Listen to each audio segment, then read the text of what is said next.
नमस्कार, बहुत स्वागत है आपका स्वदेश न्यूज में। मैं हूं आपके साथ अंशुल शर्मा। चार बड़ी खबरें आप देख रहे हैं। नजर डाल लेते हैं कि आज की चार बड़ी खबर कौन सी है। पहली बड़ी खबर की ओर रुख करेंगे, जहां पर कोरोना के बढ़ते संक्रमण के बीच पीएम मोदी ने एक मंत्रिपरिषद की बैठक बुलाई है। कोरोना को लेकर इसमें चर्चा की जाएगी। चुनावी राज्यों की स्थिति पर भी मंथन होगा। दूसरी बड़ी खबर हम लेंगे, जहां पर लखनऊ, फर्रुखाबाद, अमरोहा और गोरखपुर दौरे पर सीएम योगी कई विकास परियोजनाओं का लोकार्पण करेंगे। बीजेपी की जनविश्वास यात्रा में शामिल होंगे, जनसभा को भी संबोधित करेंगे। तीसरी बड़ी खबर हम लेंगे, जहां पर मध्य प्रदेश पंचायत चुनाव निरस्त हुए हैं। पहले चरण के मतदान से 9 दिन पहले राज्य निर्वाचन आयोग ने निरस्त किए चुनाव। 1.37 लाख उम्मीदवारों की वापसी होगी नामांकन फीस। 6 जनवरी से होने थे प्रथम चरण के चुनाव। और चौथी और अंतिम बड़ी खबर लेंगे, जहां पर कांग्रेस का लड़की हूं लड़ सकती हूं कार्यक्रम, फिरोजाबाद में शक्ति संवाद कार्यक्रम का आयोजन किया जाएगा। सिरसागंज में प्रियंका गांधी महिलाओं से संवाद करेंगे और कांग्रेसी जनों के साथ प्रशासन ने तैयारियां भी तेज कर दी हैं।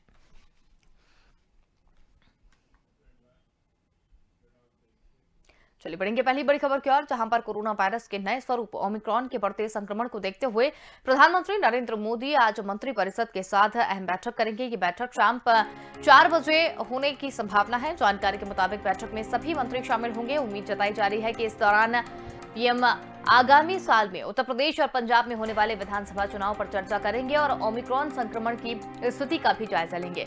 इससे पहले भी पीएम मोदी पिछले गुरुवार को एक उच्च स्तरीय बैठक कर चुके हैं और इस बैठक में पीएम ने अधिकारियों को अधिक सतर्कता बरतने की सलाह दी थी।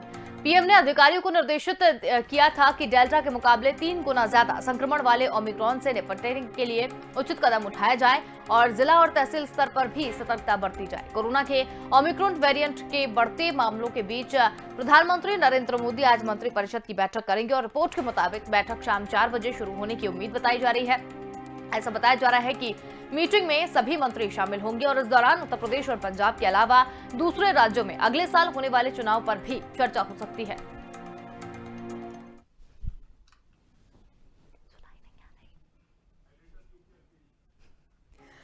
और यूपी एडिटर अखिल सिद्दीकी हमारे साथ यहाँ पर जुड़ गए हैं। जी अखिल जी, प्रधानमंत्री मोदी ने मंत्रिपरिषद की एक अहम बैठक बुलाई है, क्या कुछ अधिक जानकारी?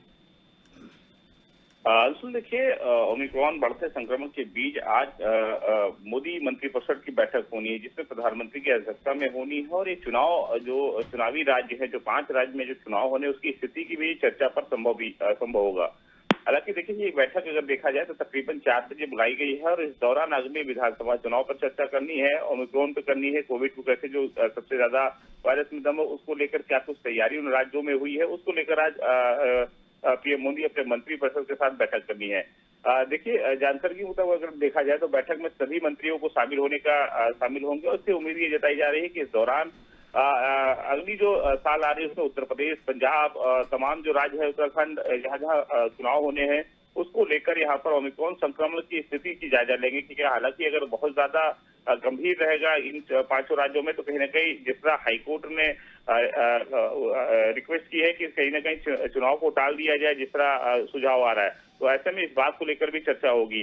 तो जिस तरह पूरे मंत्रिमंडल को बुलाया गया है कि क्या कुछ तैयारियां हैं, क्या कुछ करना चाहिए, इसको उनके प्रधानमंत्री सबका सुझाव भी लेंगे। हालांकि देखिए, यह उत्तर प्रदेश हो, उत्तराखंड हो, पंजाब हो या हरियाणा हो, हर जगह पर, जहाँ दिल्ली हो, जहाँ जहाँ भी चुनाव राज्य है जहाँ पर संक्रमण बहुत तेजी से फैल रहा है, उनका जायजा लेंगे, उनके स्वास्थ्य विभाग, उसके बाद स्वास्थ्य विभाग के साथ भी बैठक देंगे और उस पर भी चर्चा करेंगे कि चुनाव में क्या कुछ खास तैयारी होनी चाहिए। अगर चुनाव 2 महीने के अंदर हो जाता है तो उसको लेकर क्या कुछ बेहतर व्यवस्था होनी चाहिए जिससे संक्रमण ना फैले। तो इस बात को लेकर सभी चिंतन मंथन किया जाएगा और फिर प्रधानमंत्री इस पर सबके सुझाव लेंगे। हालांकि देखिए, उत्तर प्रदेश में जिस तरह भीड़ बढ़ रही है, जिस तरह सबसे ज्यादा दौरे भी प्रधानमंत्री के लगे, देश के गृह मंत्री अमित शाह के भी लगे हैं, चुनावी जनसभाएं हो रही है, कार्यक्रम हो रहे हैं, उसमें सबसे ज्यादा भीड़ आ रही है। तो ऐसे में भीड़ भी आ रही है, उसके साथ साथ ओमिक्रॉन के बढ़ते संक्रमण उत्तर प्रदेश में अगर देखा जाए तो एक्टिव केसेस लगभग 392 हो गए हैं। सबसे ज्यादा देखा तो दिल्ली एनसीआर यानी नोएडा, गौतम बुद्ध नगर में है। तो उस बात को लेकर भी प्रधानमंत्री कहीं ना कहीं चिंतित है कि जिस तरह तेजी से अगर संक्रमण बढ़ेगा तो पिछली जो सेकंड वेव आई थी उस तरह अफरा तफरी का माहौल ना हो, उसको लेकर अपने मंत्रिमंडल के साथ बैठक, फिर सांसदों के साथ, स्वास्थ्य सेवाओं के साथ, अधिकारियों के साथ, जिम्मेदार अधिकारियों के साथ और फिर सभी मुख्यमंत्रियों के के साथ भी आगे बैठक करेंगे। तो कहीं ना कहीं उन पूरी तरीके से फोकस कर रहे हैं कि पहले से उसकी तैयारी कर ली जाए, कहीं कोई कमियां न रहे। उन राज्यों पे सबसे ज्यादा फोकस किया गया है जिन राज्यों में चुनाव होने हैं। तो ऐसे में उसके बाद वहाँ के प्रशासन चीफ सेक्रेटरियों के साथ भी बैठक होनी है, वीडियो कॉन्फ्रेंस के साथ इसके आगे बैठक होनी है। तो तमाम चीजों को लेकर अभी से तैयारियों पे प्रधानमंत्री खुद स्वयं जुड़ गए। हालांकि देखिए, मंत्रिमंडलों का साथ बुलाना सीधा मकसद है कि उनके विभाग से क्या कुछ व्यवस्था हो सकती है, क्या कुछ आगे काम हो सकते हैं उन राज्यों में, सबसे सुझाव मिलेंगे और सुझाव लेने के बाद वो आगे के निर्धारण करेंगे कि कैसे आगे हम उन 5 राज्यों पे फोकस करें जिससे ओमिक्रॉन की जो संक्रमण है वो तेजी से न फैले, कहीं कहीं उसे कंट्रोल किया जाए। जी चलिए अकील जी, आप बने रहिए हमारे साथ, और भी खबरों पर हम आपसे जानकारी लेते रहेंगे। तो बड़ी खबर आपको बता रहे हैं, जहां पर प्रधानमंत्री नरेंद्र मोदी ने एक मंत्रिपरिषद की बैठक बुलाई है। कोरोना के बढ़ते संक्रमण को लेकर चर्चा भी करेंगे और इसके साथ ही चुनावी राज्यों की स्थिति पर भी मंथन किया जाएगा। चलिए दूसरी बड़ी खबर हम लेंगे, जहां पर सीएम योगी आदित्यनाथ का आज लखनऊ और फर्रुखाबाद, अमरोहा और गोरखपुर दौरा है। 10 बजे लखनऊ में सीएम बेसिक शिक्षा विभाग के अंतर्गत रसोइया और अनुनिदेशकों के सम्मेलन में संवाद करेंगे। इसके साथ ही नई स्कूलों के लोकार्पण कार्यक्रम में भी शामिल होंगे।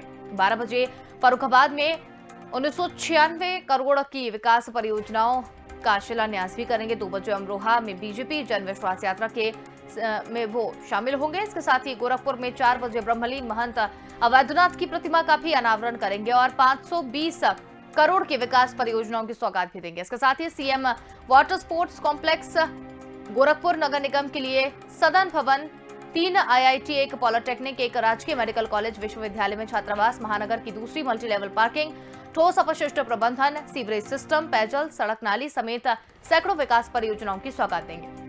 आपको बता दें कि मुख्यमंत्री योगी आदित्यनाथ 2 दिवसीय दौरे पर गोरखपुर आएंगे। इन 2 दिनों में वो जिले के लोगों को 1805 करोड़ रुपए के विकास कार्यों का तोहफा भी देंगे।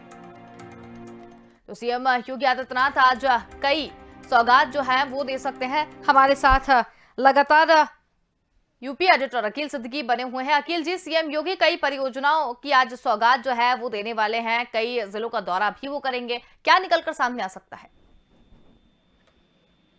देखिए, आज देखा जाए तो मुख्यमंत्री लखनऊ सहित 4 जनपद के दौरे पे हैं। यानी लखनऊ में कार्यक्रम वो शामिल होंगे, फिर फर्रुखाबाद जाएंगे, अमरोहा जाएंगे और गोरखपुर उनका 2 दिवसीय दौरा। हालांकि अगर हम बात करें लखनऊ की, तो लखनऊ में बेसिक शिक्षा विभाग द्वारा अंतर्गत रसोइयों को, अनुदेशकों को सम्मेलन में शामिल होंगे, संवाद करेंगे, नई स्कूलों का लोकार्पण और शिलान्यास करेंगे।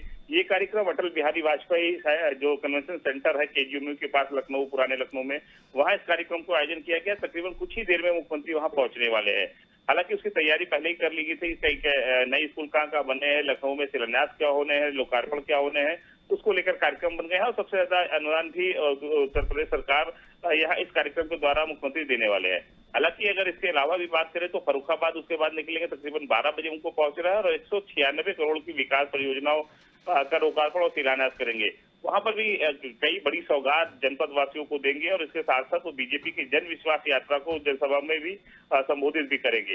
हालांकि एक तीर से 2 निशाना करते हर जनपद में मुख्यमंत्री आ रहे हैं, सरकारी कार्यक्रमों में शामिल हो रहे हैं। उसके साथ साथ बीजेपी की जन विश्वास यात्रा को भी हरी झंडी दिखाते नजर आ रहे हैं, स्वागत करते नजर आ रहे हैं, जनसभा को संबोधित करते हुए आ रहे हैं, क्योंकि चुनाव भी बहुत करीब है। ऐसे में केंद्र सरकार और राज्य सरकार के योजनाओं का बखान भी करते नजर आ रहा है।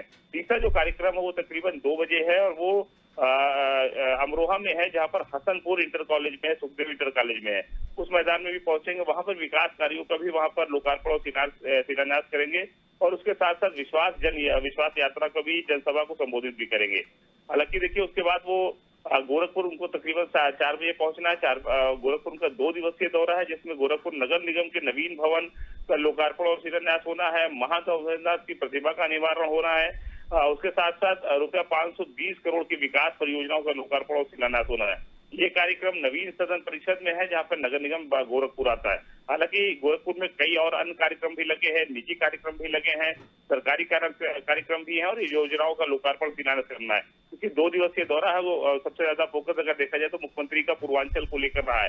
तो ऐसे में पूर्वांचल की राजधानी भी मानी जाती है गोरखपुर। मुख्यमंत्री अपने पैतृक गाँव में रुकेंगे भी वहां पर 2 दिन में ये तमाम 520 करोड़ रुपए की जो विकास क्रांति की योजना है उसका लोकार्पण शिलान्यास करेंगे। हालांकि देखिए एक तीर से दो निशान ऐसे करते नजर आ रहे हैं मुख्यमंत्री, क्योंकि तकरीबन 2 ही महीने बचे चुनाव को लेकर। तो मुख्यमंत्री भी चाहते हैं कि यहाँ पर सरकारी कार्यक्रम हो, उसके बाद कहीं ना कहीं जन विश्वास यात्रा जो संगठन का लगा है पार्टी की, तो उसकी भी यात्रा का स्वागत भी करते हैं और उसके साथ जनसभाओं को संबोधित भी कर रहे हैं। हालांकि जनसभा में भारी भीड़ उमड़ रही है और उनको वो डबल इंजन की सरकार के बखान भी करते नजर आ रहे हैं कि हमने हमारी केंद्र सरकार और राज्य सरकार ने क्या कुछ महत्वपूर्ण काम प्रदेश और देश के लिए किया है, उसका बखान कर रहे हैं। हालांकि ये देखने वाली बात होगी कितना फायदेमंद होता है 2022 का चुनाव, लेकिन मुख्यमंत्री ये देखने को मिल रहा है कि हर जिले में बराबर दौरे कर रहे हैं और समीक्षा भी कर रहे हैं, अधिकारियों के साथ समीक्षा कर रहे हैं, पार्टी के जिम्मेदार लोगों से मुलाकात कर रहे हैं, जनप्रतिनिधियों से मुलाकात कर रहे हैं, टिकट बंटवारे को लेकर क्योंकि चलिए, बहुत धन्यवाद अखिल जी हमारे साथ जुड़ने के लिए और तमाम जानकारी हमारे साथ साझा करने के लिए।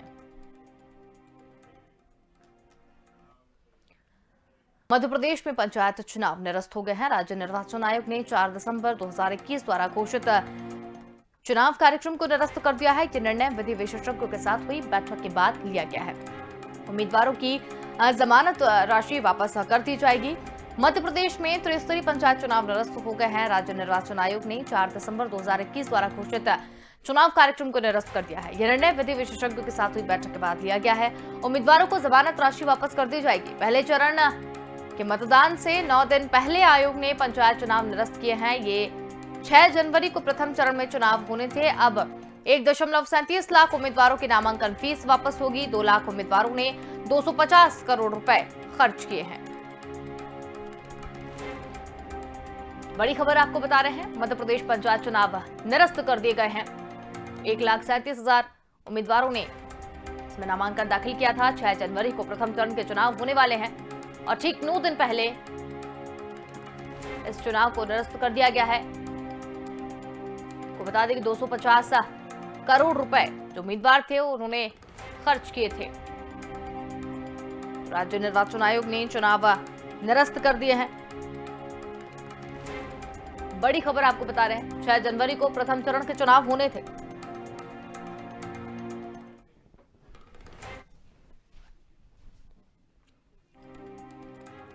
मध्य प्रदेश पंचायत चुनाव निरस्त हो गए हैं। ज्यादा जानकारी के लिए संवाददाता विवेक राणा हमारे साथ जुड़ गए हैं। जी विवेक, पंचायत चुनाव निरस्त किए जा चुके हैं और ये भी कहा जा रहा है कि नामांकन राशि भी जल्द ही सरकार वापस करेगी, क्या कुछ अधिक जानकारी?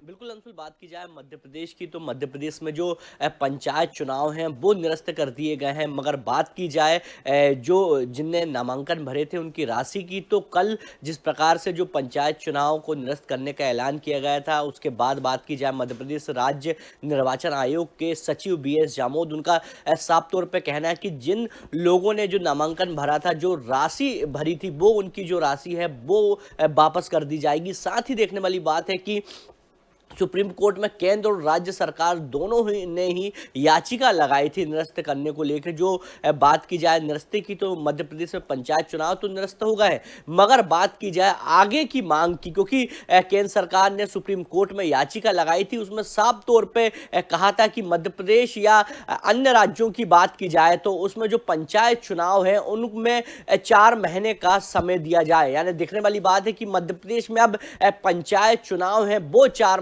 महीने बाद होंगे। मगर बात की जाए पंचायत चुनाव में OBC आरक्षण की, तो OBC आरक्षण को लेकर 3 जनवरी को सुप्रीम कोर्ट में सुनवाई है प्रदेश सरकार की। अब देखने वाली बात है कि जिस प्रकार से पंचायत चुनाव जो निरस्त किए गए हैं उनका केवल बड़ा जो कारण है वो OBC आरक्षण है। क्योंकि बात की जाए कांग्रेस पार्टी की, तो कांग्रेस पार्टी द्वारा लगातार प्रदेश सरकार पर आरोप लगाया जा रहा था कि वर्ग प्रमुखता के आधार पर ही जो OBC वर्ग हैं उनके साथ ऐसा किया जा रहा है, जिसके कारण जो OBC वर्ग हैं उनको आरक्षण में नहीं लिया जा रहा है। लगातार कांग्रेस आरोप लगा रही थी, मगर बीजेपी पार्टी की बात की जाए तो बीजेपी पार्टी के जो लोग हैं, नेता हैं, मुख्यमंत्री हैं शिवराज सिंह चौहान, उनका साफ तौर पर कहना है कि हर वर्ग के साथ एक समान व्यवहार किया जाता है और प्रदेश में हर वर्ग को विकास के लिए जो प्रदेश सरकार जितना कर सकती है उतना करेगी। क्योंकि बात की जाए सदन की, तो सदन में ये पूरा मामला उठा था। 5 दिन की जो विधानसभा का शीतकालीन जो सत्र था, उसमें भी ये पूरा हंगामा भरा जो पांचों दिन थे वो केवल ओबीसी आरक्षण के मुद्दे पे थे। तो अब मध्य प्रदेश में जो पंचायत चुनाव है वो निरस्त कर दिए गए हैं अंशुल। मगर आगे की बात की जाए तो ओबीसी आरक्षण को लेकर 3 जनवरी को सुप्रीम कोर्ट में सुनवाई है। अब देखने वाली बात है कि कोर्ट इसमें क्या फैसला सुनाता है। जी बिल्कुल विवेक, तो जिस तरीके से यहाँ पर ये भी कहा जा रहा है कि पंचायत चुनाव निरस्त तो कर दिए गए हैं, अब ठीक 9 दिन पहले ये पंचायत चुनाव जो है वो निरस्त कर दिए गए हैं, राशि लौटाने की बात भी यहाँ पर कही जा रही है। बिल्कुल अंशुल, राशि की बात की जाए तो राशि को लेके चुनाव आयोग ने जो रुख है वो साफ कर दिया है। उन्होंने साफ कहा है कि जिन लोगों ने जो फॉर्म भरे थे और जो राशि जमा की थी, उनकी जो राशि है वो वापस कर दी जाएगी। क्योंकि बात की जाए पंचायत चुनाव की तो लगातार जिस प्रकार से पूरा कई मामला देखे तो सबसे पहले अधिसूचना प्रदेश सरकार द्वारा जारी की गई कि मध्य प्रदेश में पंचायत चुनाव होंगे। उसके बाद बात की जाए मध्य प्रदेश राज्य निर्वाचन आयोग की, तो 3 चरणों में चुनाव कराने का ऐलान किया गया है कि मध्य प्रदेश में। मगर बात की जाए परिसीमन और ओबीसी आरक्षण की, तो दोनों हुई को ही इस पंचायत चुनाव में अलग रखा गया, जिसके कारण कांग्रेस पार्टी ने विरोध किया।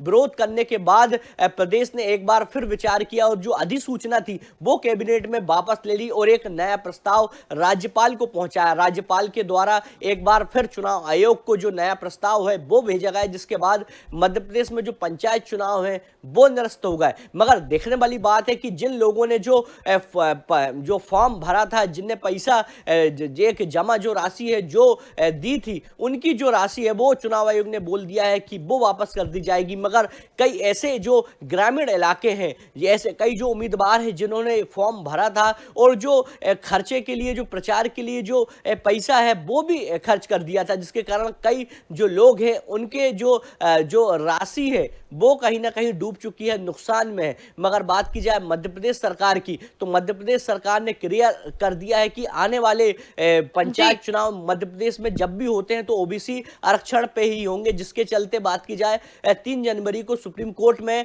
अपने प्रदेश सरकार जी अपना पक्ष भी रखते नजर आएगी। जी चलिए विवेक, बहुत धन्यवाद हमारे साथ जुड़ने के लिए, तमाम जानकारी हमारे साथ साझा करने के लिए।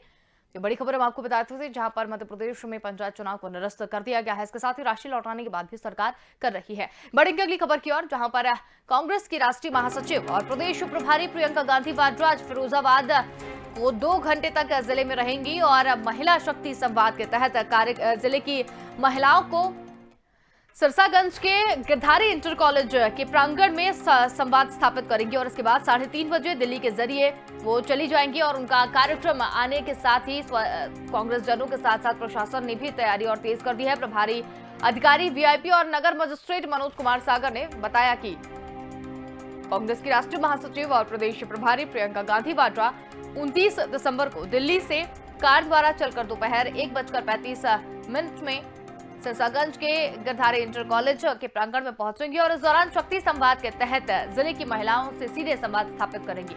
वो जिले में करीब 2 घंटे तक भी रुकेंगी। और इसी खबर पर अधिक जानकारी के लिए हमारे साथ संवाददाता पवन कुमार जुड़ गए हैं। जी पवन, प्रियंका गांधी का फिरोजाबाद दौरा है, सीधे तौर पर महिला शक्ति को वो संबोधित करेंगी और सीधे उनसे जुड़ेंगी, क्या कुछ अधिक जानकारी?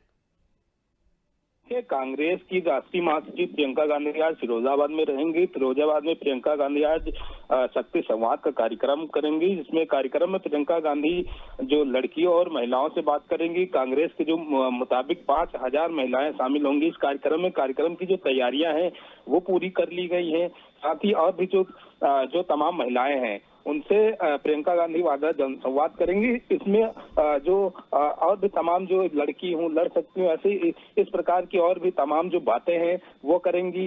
इसी के साथ ही जो सिरसागंज है, फिरोजाबाद सिरसागंज की गिरधारी इंटर कॉलेज स्थापित ये कार्यक्रम को 3:30 बजे दिल्ली के लिए दिल्ली से रवाना होंगी, इस कार्यक्रम में शिरकत करेंगी। इसी के साथ ही और भी जो तमाम मुद्दे हैं, चाहे वो 2022 के चुनाव के लिए जो रणनीतियां हैं वो उसको लेके हों, चाहे वो 29 दिसंबर मतलब आज जो प्रियंका गांधी का ये जो कार्यक्रम है, जो दौरा है, वो मंडल स्तरीय जो बैठक वो उनका जो आगमन है वो सुबह से होना शुरू हो गया। इसी के साथ भी और भी जो केंद्रीय और जो प्रदेश के जो नेता हैं, बड़े बड़े नेता हैं, प्रदेश अध्यक्ष अजय कुमार लल्लू हैं, वो भी तमाम इन इन जो जिला अध्यक्ष संदीप कुमार जो तिवारी हैं, वो पार्टी के जो राष्ट्रीय प्रांतीय नेता और भी मौजूद रहेंगे इस कार्यक्रम में।